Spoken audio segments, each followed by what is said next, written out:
Hindi cinema के मशहूर अभिनेता मनोज कुमार का 87 साल की उम्र में कल निधन हो गया। कई दिनों से बीमार चल रहे थे। उनके बेटे कुणाल गोस्वामी ने बताया कि 2 से 3 हफ्ते से वो बीमार चल रहे थे। इलाज के लिए कोकिलाबेन अस्पताल में उन्हें भर्ती कराया गया था। फिर कल 3:30 बजे अस्पताल में सुबह उन्होंने आखिरी सांस ली। अब आज उनका अंतिम संस्कार किया जाना है। उनको अंतिम विदाई देने के लिए फिल्म जगत की तमाम बड़ी हस्तियां पहुंच रही हैं। तस्वीरें लगातार वहां से सामने आ रही हैं। तो बॉलीवुड के सितारे, उनके फैंस अंतिम दर्शन करने के लिए पहुंच रहे हैं। उनके आवास पर उनकी पार्थिव देह को रखा गया है। आज ही उनका अंतिम संस्कार होगा।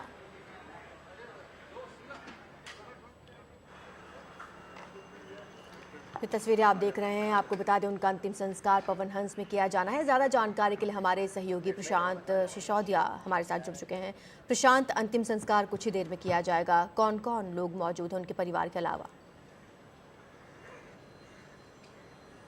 देखिए, उनका जो पार्थिव शरीर है मनोज कुमार का, वो अभी पहुंचा है पवन हंस क्रिमेशन ग्राउंड जो है सेंटा क्रूज में। और यहाँ पे अक्सर बहुत सारे फिल्म स्टार्स के क्रिमेशंस मैंने कवर किए हैं। यहाँ पे आप मेरे पीछे देख सकते हैं कि ये जो पूरी के पूरे जो उनके परिजन हैं वो यहाँ पर इकट्ठा हैं और वहाँ पीछे जो पूरी प्रक्रिया है चल रही है अंतिम संस्कार की। और बात करें अगर कौन कौन लोग यहाँ पहुँचे, तो कल से काफ़ी लोग उनके घर पे पहुँचे थे, जिनमें धर्मेंद्र थे, पूनम ढिल्लन थी, रवीना टंडन थे, प्रेम चोपड़ा, धर्म जी जो है उनसे चला भी नहीं जाता लेकिन वो फिर भी आए। उसके अलावा मधुर भंडारकर, बहुत सारे लोग थे। और अभी यहाँ पर उम्मीद है कि यहाँ भी बहुत सारे लोग आएंगे। पूरे राजकीय सम्मान के साथ उनके पार्थिव शरीर को यहाँ लाया गया। और यहाँ लाने के बाद अभी भी आप देखेंगे जैसे ही जब उनको मुखाग्नि दी जाएगी उसके बाद फिर से जो भी रिचुअल्स होते हैं, रीति रिवाज होते हैं, उसके हिसाब से अंतिम संस्कार किया जाएगा। लेकिन क्योंकि अभी पार्थिव शरीर यहाँ पहुँचा और बहुत सारे लोग जो उनके घर नहीं पहुँच पाए थे कल, उनकी यहाँ आने की उम्मीद है। कुछ लोग से मेरी बातें भी हुई तो लोग अपने घरों से निकल चुके हैं इधर आने के लिए, लेकिन अभी देखना होगा कि कौन कौन लोग हैं जो यहाँ पर पहुँचेंगे। आरजू, बिल्कुल एक बड़ी क्षति के तौर पर देखा जा रहा है इसे, क्योंकि उनका जाना एकदम अचानक से उनका चले जाना फैंस को भी नहीं समझ में आ रहा। बिल्कुल। मनोज कुमार जो है काफ़ी वक्त से बेड पे ही थे, बेड रिडन मैं कह सकता हूँ, क्योंकि उनको बैक में प्रॉब्लम थी जिसकी वजह से वो बैठ नहीं पाते थे। तो जब कभी उन्होंने कुछ इंटरव्यूज़ भी दिए तो वो भी उन्होंने उसी हालत में बेड पर ही उन्होंने इंटरव्यूज़ दिए। और जहाँ तक क्षति की बात है तो बहुत बड़ी क्षति इसलिए है, हालांकि हर कलाकार के जाने की क्षति होती है, लेकिन मनोज कुमार के बारे में जो ख़ास बात है वो ये है क्योंकि जब से सिनेमा शुरू हुआ है 100 साल से ज़्यादा हो गए, ऐसे एक्टर, प्रोड्यूसर, डायरेक्टर्स या मैं कहूँ राइटर्स बहुत कम हैं जिन्होंने एक ही थीम के ऊपर फिल्में बनाई हैं और वो भी देशभक्ति का थीम। तो इसलिए मनोज कुमार बहुत इंपॉर्टेंट हो जाते हैं। और वो जितनी भी फिल्में उन्होंने बनाई हैं वो सुपर डुपर हिट नहीं है। एक होता है फिल्में बनाना और दूसरी बात होती है कि फिल्में बनाने के बाद ना चलना। लेकिन वो सारी फिल्में वो हैं जिन्होंने लोगों को इंस्पायर किया, देशभक्ति से लबालब किया। उनकी कोई भी फिल्म आप देखिए, चाहे उपकार की बात करें, रोटी कपड़ा और मकान की बात करें या फिर क्रांति की बात करें, और इसके अलावा जो उस तरह की फिल्में हैं जो समाज में जो मुद्दे थे जो उनको लगा कि अहम है जिनके बारे में बात करना, उन मुद्दों को लेकर भी उन्होंने फिल्म बनाई।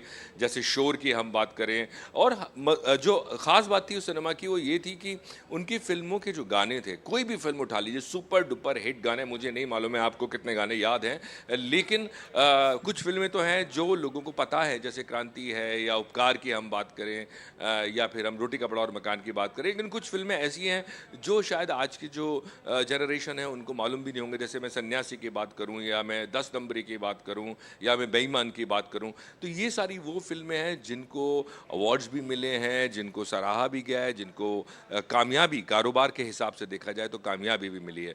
तो ये जो मनोज कुमार का जो योगदान है हिंदी सिनेमा में और हिंदी सिनेमा के इतिहास में, वो दूसरा किसी डायरेक्टर, प्रोड्यूसर, राइटर का मैं नहीं कह सकता कि होगा। आरजू, प्रशांत, कैसी प्रतिक्रियाएं उन लोगों के सामने आई जो उनके समकक्ष हीरो रहे हैं, डायरेक्टर, प्रोड्यूसर्स रहे हैं, क्या कहते हैं इनके बारे में?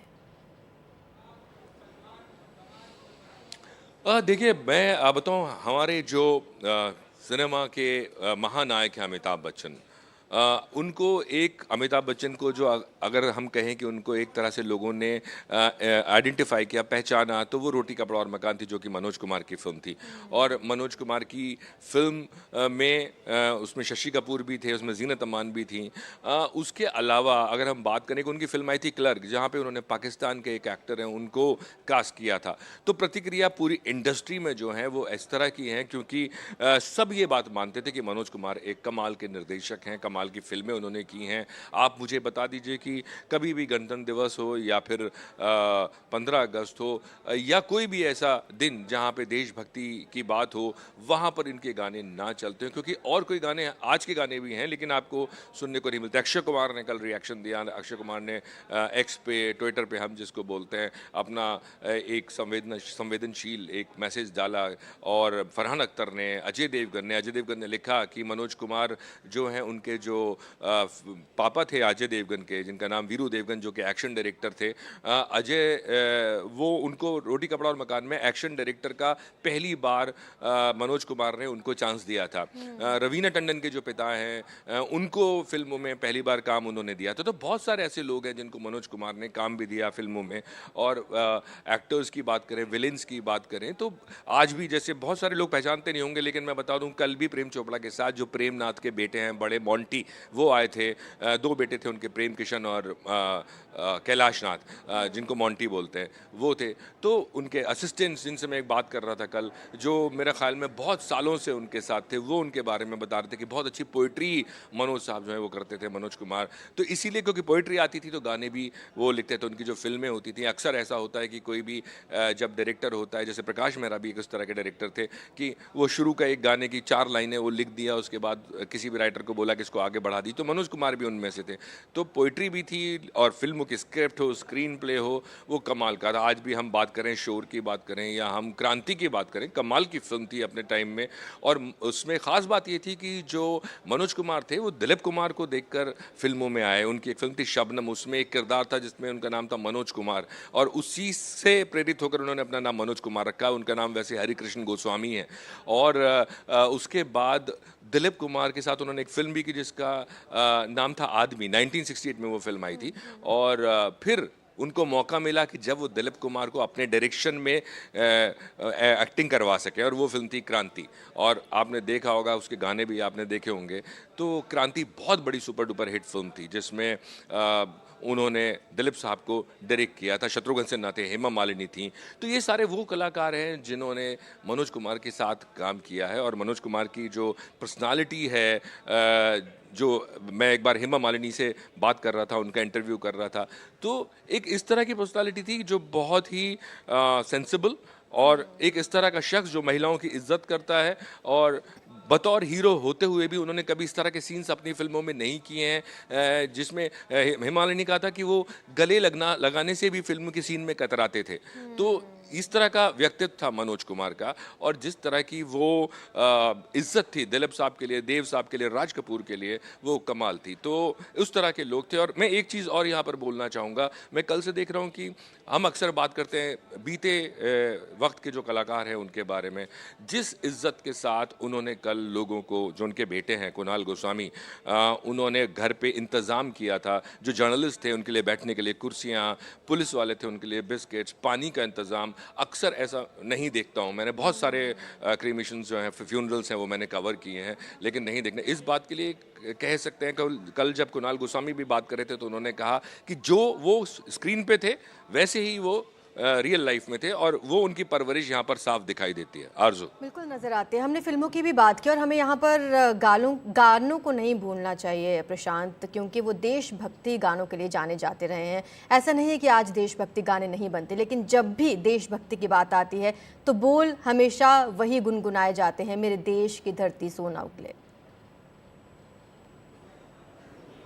जी, मेरे देश, आपको शायद पता होगा कि ये जो गाना था, जो उस वक्त के प्रधानमंत्री थे लाल बहादुर शास्त्री साहब, तो उन्होंने शहीद देखी थी मनोज कुमार की और उसको देख के उन्होंने काफ़ी तारीफ़ की। और फिर जब उन्होंने ये नारा दिया जय जवान जय किसान, तो उन्होंने मनोज कुमार को कहा, ऐसा बताया जाता है कि आपको इस थीम पे या इस नारे के इर्द गिर्द कोई कहानी बुननी चाहिए। तब उन्होंने उपकार जो है वो लिखी और बनाई। और उस फिल्म के साथ एक और एनेक्डोट है, ट्रिविया है, वो ये कि उससे पहले जो प्राण थे वो नेगेटिव किरदार किया करते थे, उस फिल्म में उन्होंने पॉजिटिव किरदार किया था। गानों की हम बात करें तो एक जो फिल्म का थीम भी था कि एक बेटा जो है वो किसान है और दूसरा जो है आर्मी में है, और जो गाना है मेरी देश की धरती सोना उगले उगले हीरो में, तो किसानों के लिए एंथम बन गया, किसानों के लिए एंथम बन गया, देश के लिए एंथम बन गया। और उस फिल्म में सारे गाने। उसके बाद मैं बात करूं पूरब और पश्चिम की। पूरब और पश्चिम, जब आज़ादी मिली तो आज़ादी मिलने के बाद जो यूथ था वो एकदम से कहते हैं ना कि थोड़ा सा डिसोरेंटेड था। और डिसोरेंटेड इसलिए कि काम, आज़ादी नई नई मिली थी और काम की ज़रूरत थी, और दूसरी तरफ जो है खेती बाड़ी, एग्रीकल्चर बहुत है इंडिया में था, तो ये था कि क्या किया जाए। तो उस बेरोज़गारी को लेते उन्होंने रोटी कपड़ा और मकान बनाई। लेकिन एक और तरफ जो दूसरी प्रॉब्लम थी वो थी वेस्टर्न इन्फ्लुएंस, पश्चिमी लोगों से, पश्चिमी जो सभ्यता है उससे किस तरह से जो युवा पीढ़ी थी वो प्रेरित हो रही थी, और अलग अलग तरह से हिंदी बोलना उनको बेइज्जती लगता था या हिंदुस्तान के बारे में बात करना बेइज्जती लगता था। उसको, उस थीम पर उन्होंने पूरब और पश्चिम बनाई। गाना आपको याद होगा जब ज़ीरो दिया मेरे भारत ने, वो वाला गाना जो वेस्टर्न, जो बाहर यूके में, और ये फिल्म यूके में 50 हफ्ते चली थी और इस वक्त उस साल बहुत ज़बरदस्त बिजनेस किया था, और उसका जो बिजनेस था उसका फिल्मी रिकॉर्ड करियर की और इन तमाम चीज़ों की बात करेंगे, लेकिन फिलहाल ये तस्वीरें ज़रा अपने दर्शकों को बता दें। अंतिम संस्कार चल रहा है इस वक्त पवन हंस मुक्तिधाम में। वहाँ पर पूरी प्रक्रिया अब शुरू हो चुकी है, जहाँ से ये तस्वीरें सामने आ रही हैं। मनोज कुमार के परिवार वाले यहाँ पर मौजूद हैं, उनके फैंस पहुँचे हुए हैं और वो तमाम हस्तियाँ यहाँ पर मौजूद हैं जिन्होंने उनके साथ काम किया। आप लोग अपने रिश्ते से उनको नमन करते हुए अपनी अपनी श्रद्धांजलि अर्पित करें, क्योंकि जब कोई दुनिया से विदा होता है तो कई रिश्ते भी चले जाते हैं। तो हर तरह से हमारी प्रार्थनाएं प्रिय आत्मा की उत्तम गति के लिए अर्पित होनी चाहिए, जिन्होंने अपने जीवन में अनेक अच्छे पुण्य कर्म करते हुए इस दुनिया से विदा ली, और जब भी उनका देहांत हुआ तब ये नवरात्रि का पर्व। तो दो तस्वीरें आपकी स्क्रीन पर हैं। यहाँ पर मनोज कुमार का पूरा परिवार, उनके फैंस मौजूद हैं। अंतिम संस्कार की ये प्रक्रिया चल रही है। आपको बता दें कि ये तस्वीरें पवन हंस मुक्तिधाम से आप देख रहे हैं। हमारे सहयोगी प्रशांत हमारे साथ लगातार बने हुए हैं। प्रशांत, उन तमाम बातों का जिक्र कर रहे थे जो पूरी विरासत मनोज कुमार अपने पीछे छोड़ गए हैं। प्रशांत जी, तो अगर हम बात कर रहे थे गानों की, तो जो गाना था कि ज़ीरो दिया मेरे भारत ने, है प्रीत जहाँ की री सदा, कल कुणाल गोस्वामी ने एक बड़ी चौंकाने वाली बात बताई। वो कहा कि उससे पहले वो कभी विदेश नहीं गए थे, लेकिन उन्होंने पूरी जो फिल्म थी वो सभ्यता के ऊपर बना डाली, उस असर के ऊपर बना डाली, और वो फिल्म बड़ी कामयाब फिल्म थी। उसके बाद जो उनकी और भी सन्यासी, मुझे नहीं पता कि कितने लोगों ने देखी होगी, लेकिन सन्यासी में उन्होंने एक अलग मुद्दा उठाया। गाने बहुत कमाल, हेमा मालिनी उस फिल्म में थी। अक्सर हेमा मालिनी, उनकी कई फिल्मों में उन्होंने साथ में काम किया। जहाँ तक मुझे याद आता, सन्यासी में वो थी, 10 नंबरी में वो थी, और उनका नाम जो भारत था, करीब 5 फिल्मों में उनका नाम भारत जो था वो रखा गया। जिस तरह से एक और गाना जो मैं कहूँगा, बहुत सारे गाने हैं जो आपके घर घर में बजते हैं, जैसे उसको हम आरती बोलते हैं, ओम जय जगदीशर है, वो भी उनकी फिल्म का गाना था। आई थिंक पूरब और पश्चिम का वो गाना था जिसको प्रॉपर फिल्म में अपनाया गया उस आरती को। और अगर मैं क्रांति की बात करूँ तो वो गाना अभी भी, मैं जब आ रहा था तो एक ऑटो रिक्शा साथ में चल रहा था जिसमें मनोज कुमार के फोटो लगे हुए थे, और वो भी श्रद्धांजलि देने यहाँ पे आए थे, और उनके गाना उन्होंने चलाया हुआ था। क्रांति का एक गाना था, जिंदगी की ना टूटे लड़ी, आपको याद होगा। नितिन मुकेश, जो मुकेश के बेटे थे, उन्होंने वो गाना गाया था। तो मनोज कुमार ने, अगर उनकी ज़िंदगी में आप देखें तो जैसे राज कपूर की आवाज़ मुकेश थे, जो मनोज कुमार हैं उनकी आवाज़ महेंद्र कपूर माना जाता था। ज़्यादातर उनकी जो फिल्में थी उनमें महेंद्र कपूर के गाने थे। मुकेश ने भी उनके चले। और पहली बार जब मैं इनसे मिला था, जब इन्होंने मुझे बुलाया था, तो मुझसे कहा था कि रज़ा, कभी ये मत कहना कि देश ने तुम्हारे लिए क्या किया है, ये बताओ कि तुमने देश के लिए क्या किया है, तुम देश के लिए क्या कर रहे हैं। ये पहला संवाद उन्होंने मुझसे बोला था, आज से 51 साल पहले। Thank you. प्रशांत, आज हम राष्ट्रवाद की बात करते हैं और जैसा कि इनकी प्रतिक्रिया सामने आई है कि आज से 51-52 साल पहले वो इस तरीके की बातें किया करते थे कि कभी ये मत बोलना कि देश ने आपके लिए क्या किया, हमेशा ये सोचना कि आपने देश के लिए क्या किया है। ऐसी पर्सनैलिटी थे। जी, जी, बिल्कुल।